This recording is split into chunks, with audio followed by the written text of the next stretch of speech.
আসসালামু আলাইকুম, সবাই কেমন আছেন? এখন চলে আসলাম এটা কি সুগন্ধাতে সুগন্ধাতে চলে আসলাম, কারণ চকলেট কেনার জন্য বড় বাজারে গেছিলাম। কালকে গেছিলাম বার্মিস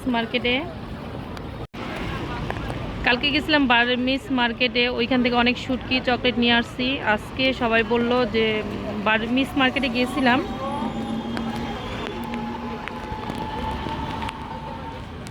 কিন্তু ওইখানে আজকে মার্কেট বন্ধ, তাই বড় বাজারে গিয়েছিলাম। ইন্ডিয়াতে যেরকম বড় বাজার আছে, ওই কক্সবাজারেও বড় বাজার আছে, কিন্তু আমার কাছে ভালো লাগছে সুগন্ধাতে আর কি। কক্সবাজারে এসে অনেক মার্কেট ঘোরাঘুরি করলাম। সুগন্ধাতে মোটামুটি আর বড় বাজারে ওইখানে তো আরও গলাকাটার দাম এবং বার্মিস মার্কেটও মোটামুটি ভালো। সুগন্ধ এখন এখানে চকলেট আর আচার। এখান থেকে দেখ কোনটা পছন্দ হয়।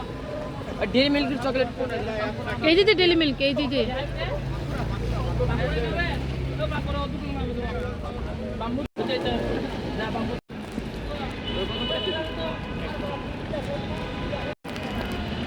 আমি ঘুরে যতটা অভিজ্ঞতা পেলাম, বড় বাজারে দাম বেশি, বার্মিস মার্কেটে মোটামুটি, সুগন্ধাতেও মোটামুটি চলে। তাহলে কী দরকার বড় বাজারে যাওয়ার? বড় বাজারে গেলাম, রিস্কেল আমাদেরকে নিয়ে গেলে একটা অভিজ্ঞতা হইলো আর কি। যাই হোক, অনেক বছর, আর 2013 সালের দিকে তো আমি একবার গেছিলাম বার্মিস মার্কেটে। অনেক বছর পরে আসলাম আবার এখানে। আর এখানে একটু ঘোরার কথা, কিন্তু বৃষ্টি তো এখনো অনেক, বৃষ্টির জন্য কি করবো এখনো বুঝতে পারছি। কেনাকাটা করার জন্য সবচেয়ে ভালো হলো বার্মিস মার্কেট। বড় মার্কেটের দাম বেশি, কোয়ালিটি ভালো না। সুগন্ধা তো ভালো না।